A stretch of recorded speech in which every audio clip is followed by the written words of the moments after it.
से आपके लिए क्या निकल रहा है, टैक्स पेयर के लिहाज से, मार्केट के लिहाज से, कैसे इस बजट को आसान भाषा में समझा जाए। बजट पर ईटी नाउ और ईटी नाउ स्वदेश के एडिटर इन चीफ निकुंज डालमिया का आखिर क्या नजरिया है, चलिए उन्हीं से समझते हैं।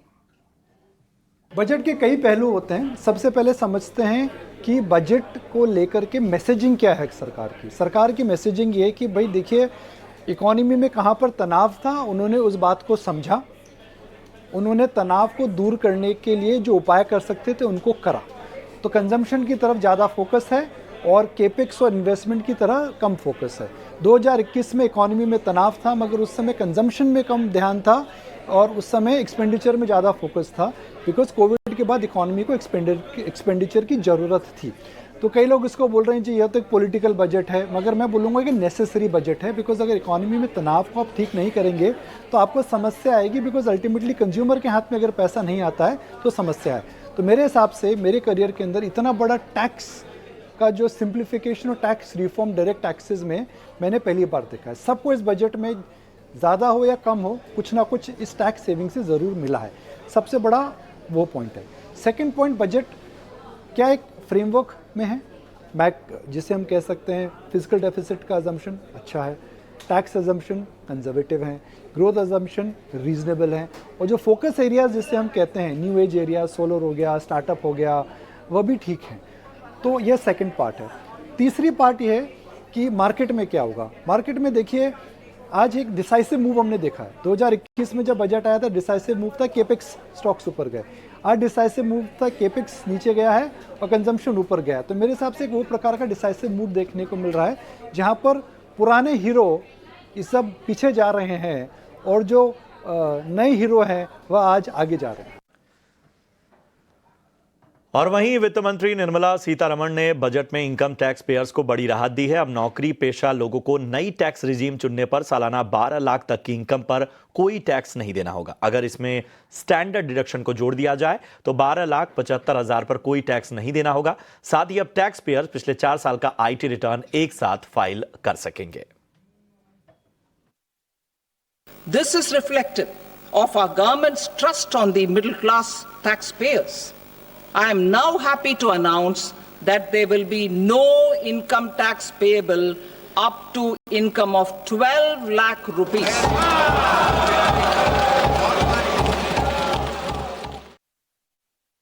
New tax regime, I propose to revise tax rate structures as follows: 0 to 4 lakh rupees nil, 4.8 lakh rupees to 4 to 8 lakh rupees 5%, 8 to 12 lakh rupees 10%, 12 to 16 lakh rupees 15%, 16 to 20 lakh rupees 20%, 20 to 24 lakh rupees 25%, and above 24 lakh rupees 30%. Budget में वित्त मंत्री की ओर से income tax में दिए गए राहत पर टैक्स पेयर्स आखिर क्या सोचते हैं, इस पर हमारी सहयोगी आस्था ने टैक्स पेयर्स से बात की, लोगों से बात की। चलिए ये बातचीत आपको दिखाते हैं। मुझे बस यही बात अच्छी लगी है कि जो टैक्सेस का जो ब्रैकेट है वो बढ़ाकर 12 लाख तक किया है, तो उसी और वो एक बात काफी अच्छी रही है। उसके अलावा मुझे एक ही बात का गवर्नमेंट से काइंड ऑफ एडवाइस है कि जो बाकी जो इम्पोर्टेंट चीज़ें हैं, जैसे नॉर्मल ग्रोसरीज वाले जो टैक्स होते हैं, पीपल जो पहले जो थे लोग काफ़ी कम सैलरी में भी खुश थे, क्योंकि वो जो टैक्सेस थे वो बहुत कम है। इट वाज गुड क्योंकि उनको पता चला है कि what the power of people, क्योंकि अभी ये सिचुएशन ऐसा था क्योंकि उतना उनको सीट नहीं मिला था।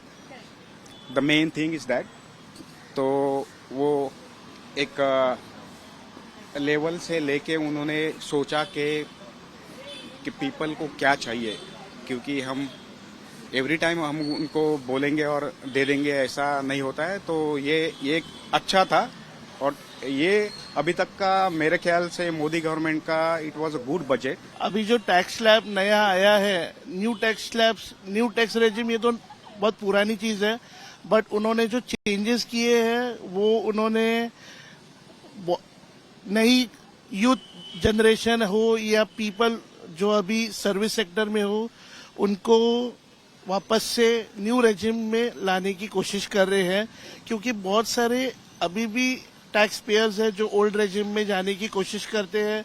न्यू रेजिम, इससे क्या होगा, वो लोग इन्वेस्ट सही तरीके से कर सकते, क्योंकि ओल्ड रेजिम में इन्वेस्टमेंट था टैक्स सेविंग के लिए। अभी वो इन्वेस्ट करेंगे म्यूचुअल फंड बोलो या LIC बोलो, ट्यूशन फी बोलो, there are number of investments जहाँ पे वो सही तरीके से कर सकते हैं, जहाँ पे रिटर्न्स उनको अच्छा मिल सकता है, वहाँ पे वो इन्वेस्ट कर सकते हैं। और न्यू टैक्स रेजिम के वजह से उनको टैक्स का कोई प्रॉब्लम ना हो, क्योंकि वहाँ पे तो कोई भी डिडक्शन है नहीं। ये टैक्स स्लैब मिडिल क्लास के लिए बेस्ट तो नहीं बोल पाऊंगा मैं, हाँ, लेकिन ठीक है, काफी अच्छा है। मिडिल क्लास, देखिए सारा हमारा, मैं एक बिजनेसमैन हूँ और मैं जानता हूँ कि जो बिजनेस के इफेक्ट्स होते हैं वो मिडिल क्लास पे कहीं ना कहीं आता ही है बर्डन। तो दूसरे जो टैक्सेशन हैं, जैसे हमें पहले बताया गया GST के बाद बाकी सब टैक्सेस हट जाएंगे। ऑक्ट्राई हट गया, बहुत अच्छी बात है। ऐसे ही एक्साइज हट गया, वो भी बहुत अच्छी बात है। लेकिन बहुत सारी प्रोडक्ट्स हैं जिसपे अभी तक अश्योरिटी नहीं है। GST फाइलिंग, डिले पेमेंट वगैरह, अगर इसको थोड़ा स्मूथन किया जाए तो फ्यूचर में ये काफी एडवांटेज होगा। तो चलिए, ये है आम जनता की राय बजट को लेकर। और PM मोदी ने बजट को मजबूत भारत की नींव रखने वाला बजट बताया। उन्होंने बजट को भारतीयों के सपने को पूरा करने वाला बजट करार देते हुए कहा कि इस बजट से रिफॉर्म और रोजगार को बढ़ावा मिलेगा। आज भारत की विकास यात्रा का एक महत्वपूर्ण पड़ाव है। ये 140 करोड़ भारतीयों की आकांक्षाओं का बजट है। ये हर भारतीय के सपनों को पूरा करने वाला बजट है। हमने कई सेक्टर्स युवाओं के लिए खोल दिए हैं। सामान्य नागरिक विकसित भारत के मिशन को ड्राइव करने वाला है। ये बजट एक फोर्स मल्टीप्लायर है। ये बजट सेविंग्स को बढ़ाएगा, इन्वेस्टमेंट को बढ़ाएगा, कंजम्पशन को बढ़ाएगा और ग्रोथ को भी तेजी से बढ़ाएगा। मैं वित्त मंत्री निर्मला सीतारमण जी और उनकी पूरी टीम को इस जनता जनार्दन का बजट, पीपल्स का बजट, इसके लिए बहुत बहुत बधाई देता हूं। प्रकाश प्रियदर्शी ने केंद्रीय प्रत्यक्ष कर बोर्ड CBDT के चेयरमैन रवि अग्रवाल और CBIC के चेयरमैन संजय अग्रवाल से खास बातचीत की है। इस बातचीत के अंश आपको दिखाते हैं। इस बजट में आपने टैक्स पेयर्स को जो रिलीफ दी है, हालांकि इसकी उम्मीद तो थी लेकिन इतनी ज्यादा उम्मीद नहीं थी, तो आपका शुक्रिया टैक्स पेयर्स की तरफ से। मेरा पहला सवाल ये होगा कि जो रिलीफ मेजर्स अनाउंस किए गए हैं, अगर हम उस पूरे स्लैब को देखें तो उसमें से कितने ऐसे टैक्स पेयर्स हैं, अगर 12 लाख रुपए का बेनिफिट उनको मिल रहा है, अगर इनकम पे एग्जेम्पशन की बात करें, तो कितने टैक्स पेयर्स हैं जो कि अभी तक जो टैक्स दे रहे थे वो इस नेट से बाहर होंगे? और ओवरऑल बेनिफिट की बात करें तो कितने टैक्स पेयर्स हैं जिनको इसका बेनिफिट होगा?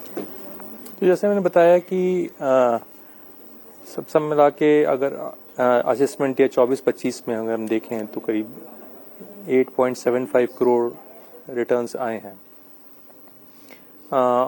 और कॉरपोरेट को और फर्म्स को जहां पर रेट्स अलग हैं उनको हम अलग करते हैं तो करीब 8.5 करोड़ रिटर्न्स ऐसे हैं जो कि इस टैक्स स्लैब में फॉल करेंगे।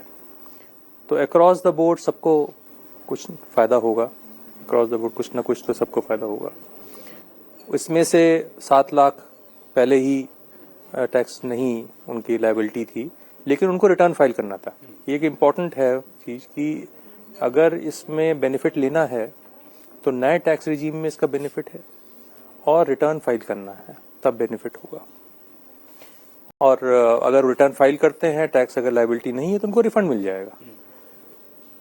7 से 12 लाख का जो ये सेगमेंट है, करीब 1.25 करोड़ का सब मिला के लोग हैं जिनकी की टैक्स लायबिलिटी जो पहले थी कुछ वो अभी नील हो जाएगी। बट बाकी जैसे मैंने बताया कि बाकी भी जितने भी लोग हैं सबको कुछ ना कुछ बेनिफिट है उसमें। तो ये बाकी करीब 6 करोड़, बाकी अगर देखें तो 8.5 करोड़ हुआ। 8.5 करोड़ में से आपका ये वाला जो 7 से लेके 12 का अगर हम लेंगे तो करीब 1.25 करोड़ के ये हुए। 7 लाख से नीचे की जिनकी इनकम थी, जिनको नहीं मिल रहा था अभी भी, जिनका की टैक्स लायबिलिटी 0 थी, वो करीब थे 5 करोड़ लोग थे वो लोग। तो बाकी जो है वो टैक्स पे करेंगे। ओके। टीसीएस और टीडीएस के रैशनलाइजेशन की जो बात की गई, अगर आसान शब्दों में आप हमारे दर्शकों को बता पाएं कि किसको इसका बेनिफिट होगा और कैसे होगा।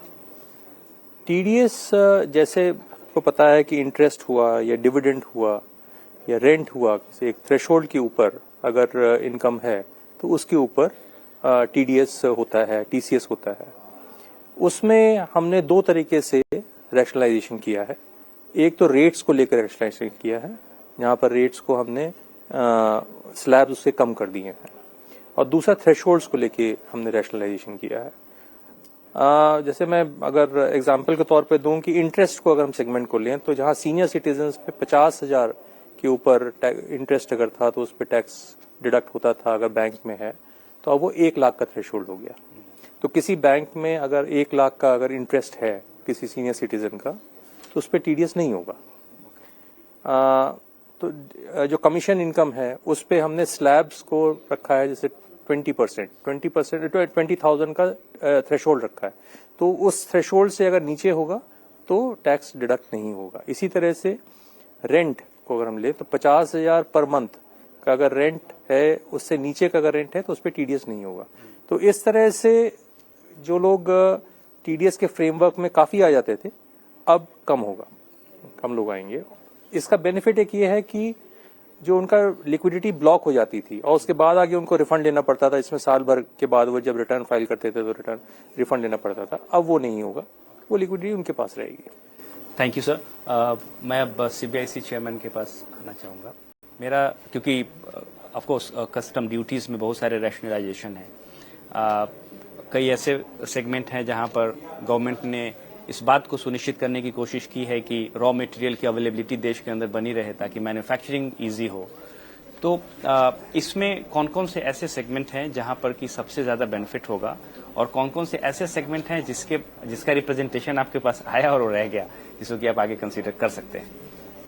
इस विषय में आपको यह मैं बताना चाहूंगा कि देश में एक नेशनल क्रिटिकल मिनरल मिशन चल रहा है और उसके अंतर्गत सरकार की ये मंशा है कि क्रिटिकल मिनरल्स जो कि बहुत इम्पोर्टेंट है हमारे लिए, सेमीकंडक्टर के मैन्युफैक्चर के लिए या रिन्यूएबल एनर्जी के मैन्युफैक्चर के लिए या स्पेस एप्लीकेशंस के लिए, उनकी देश में अवेलेबिलिटी बनी रहे, क्योंकि ये मिनरल्स हमारे देश में नहीं होते हैं और हमें ये आयात करने पड़ते हैं। तो पिछले बजट में इस पे अपना जो ड्यूटी रेट्स थे उसको निल कर दिया गया था। इस बार उसी दिशा में एक आगे और कदम बढ़ाया गया है जिसमें इनके जो वेस्ट हैं उसको भी एग्जेम्पशन कर दिया गया है। 12 ऐसे मिनरल्स हैं क्रिटिकल मिनरल्स जिसपे उसको एग्जेम्पशन दे दिया गया है ताकि ये जो मिनरल्स के वेस्ट आए उसको रिसाइकलिंग के लिए जो अपना facilities national critical mineral mission में जो एस्टैब्लिश की जा रहे हैं उसको लिए ये रॉ मटेरियल उपलब्ध रहे।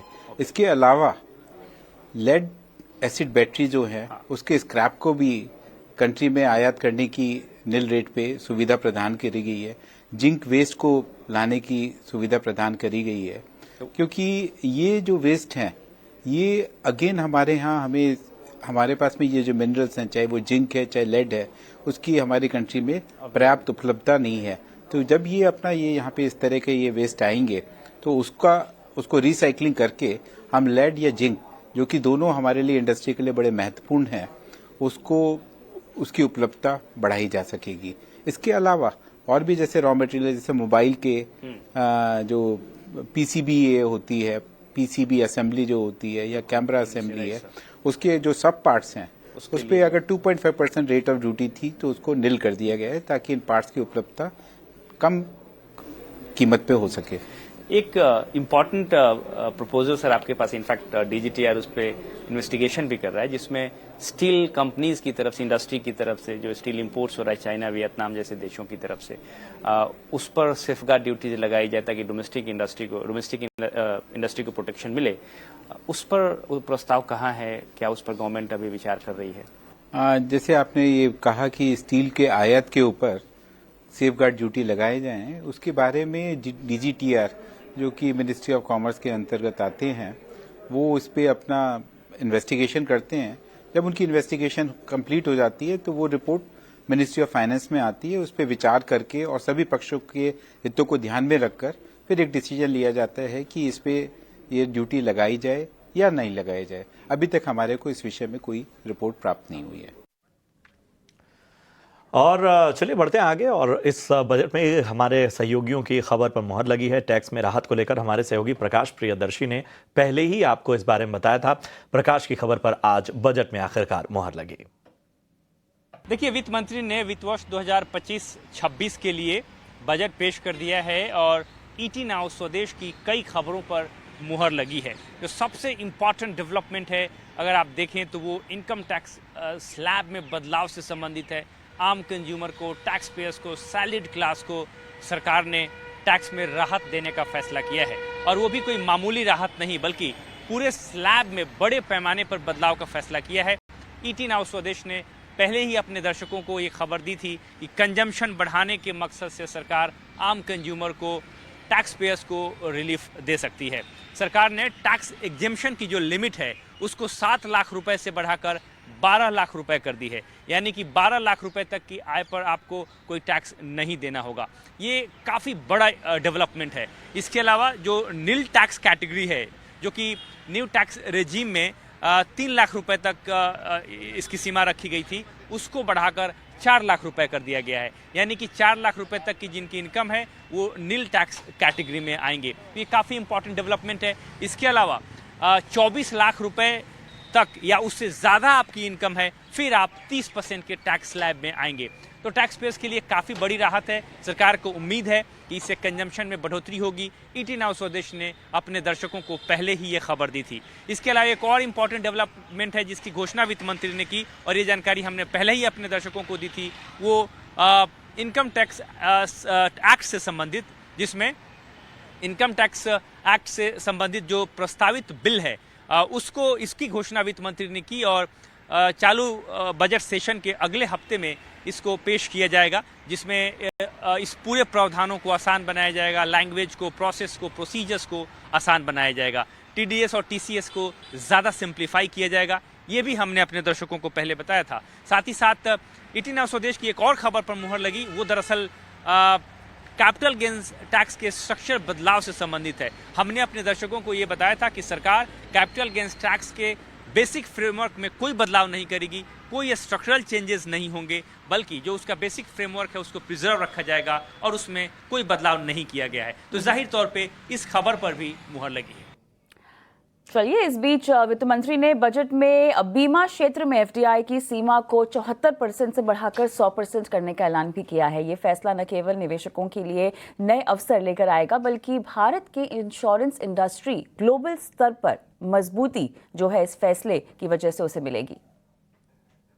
Continuing these efforts, I reaffirm the commitment of the tax department to trust first, scrutinize later. I also propose to introduce the new income tax bill next week. Financial sector reforms. The FDI limit for the insurance sector will be raised from 74 to 100%. This enhanced limit will be available for those companies which invest the entire premium in India. The current guardrails and conditionalities associated with foreign investment will be reviewed and simplified. To encourage sustained foreign investment and in the spirit of First Develop India, the current model BIT will be revamped and made more investor friendly. In the last 10 years, in several aspects, including financial and non-financial, our government has demonstrated a steadfast commitment to ease of doing business. We are determined to ensure that our regulations must keep up with technological innovations and global policy developments.